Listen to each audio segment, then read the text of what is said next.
टुंग टुंग का साया एक गांव था। वहाँ के लोग सीधे सादे और मेहनती थे, पर एक बुरी आदत थी। वो लोग हर रात चुपचाप जंगल में जाते और वहाँ से लकड़ियाँ काट कर लाते। दिन में सरकार का डर, पर रात में सिर्फ कुल्हाड़ियाँ और लालच। एक रात दो गांव वाले कुल्हाड़ी लेकर जंगल में घुसे। घनी झाड़ियों और ऊंचे पेड़ों के बीच वो एक भारी तने पर नजर डालते हैं। एक लंबी लकड़ी जो बाकी लकड़ियों से बिल्कुल अलग दिख रही थी। उस लकड़ी पर धारियां थीं, मानो वो सांस ले रही हो। अरे देख, ये लकड़ी तो खुद ही जमीन पर लेटी है, काटने में टाइम नहीं लगेगा। हिप हॉप ने कुल्हाड़ी उठाई। तभी एक आवाज आई, बहुत धीमी लेकिन कानों के पार जाती हुई। टंग टंग टंग। सब ठिठक गए। सकूरा ने इधर उधर देखा लेकिन कोई नहीं था। फिर वही आवाज, इस बार तेज। टंग टंग टंग। हिप हॉप के पैर थरथराने लगे।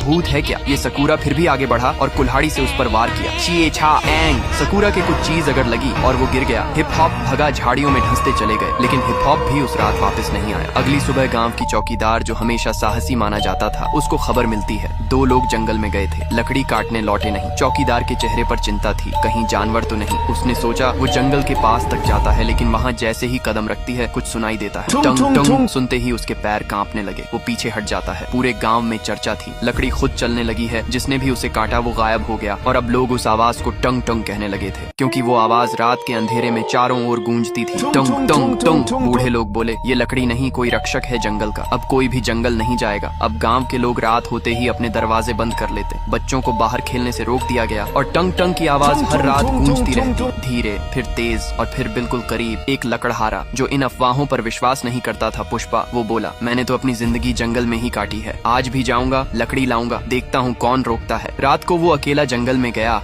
और कुछ घंटों बाद उसकी चीख सुनाई दी, बचाओ, ये कोई लकड़ी नहीं, ये जिंदा है। फिर उसका कुछ पता नहीं चलता। चौकीदार ने अब ठान लिया था, ये सिर्फ कोई अफवाह नहीं, कुछ है वहाँ, कुछ ऐसा जो हम इंसानों को रोकना चाहता है। वो बुजुर्गों के पास जाती है। एक बूढ़े बाबा कहते हैं, वो लकड़ी नहीं, जंगल का राजा है। टंग टंग न वो आदमी है, न जानवर, न भूत है, न देवता, वो जंगल की आत्मा है। जब भी किसी ने जंगल को नुकसान पहुँचाया, वो टुंग टुंग बनकर लौटा। चौकीदार अकेली जंगल के पास खड़ा था। हवा तेज हो रही थी, पेड़ हिल रहे थे और फिर वही आवाज, टंग टंग। झाड़ियों के बीच से वो आकृति सामने आई, लकड़ी का बना एक इंसानी आकार, बिल्कुल सख्त, पर आंखें जल रही थीं। चौकीदार की सांस रुक गई। वो देख रहा था जंगल के रक्षक को, लकड़ी के राजा टंग टंग को। टंग टंग कुछ नहीं बोला, सिर्फ एक बार जोर से गूंजा, टंग टंग, और जंगल की जमीन कांप उठी। पुष्पा भागा नहीं, लेकिन उसकी आंखों में पहली बार डर नहीं। सवाल था, क्या ये राक्षस है या रक्षक? ये वीडियो फ्री फायर को टैग करो पार्ट 2 के लिए।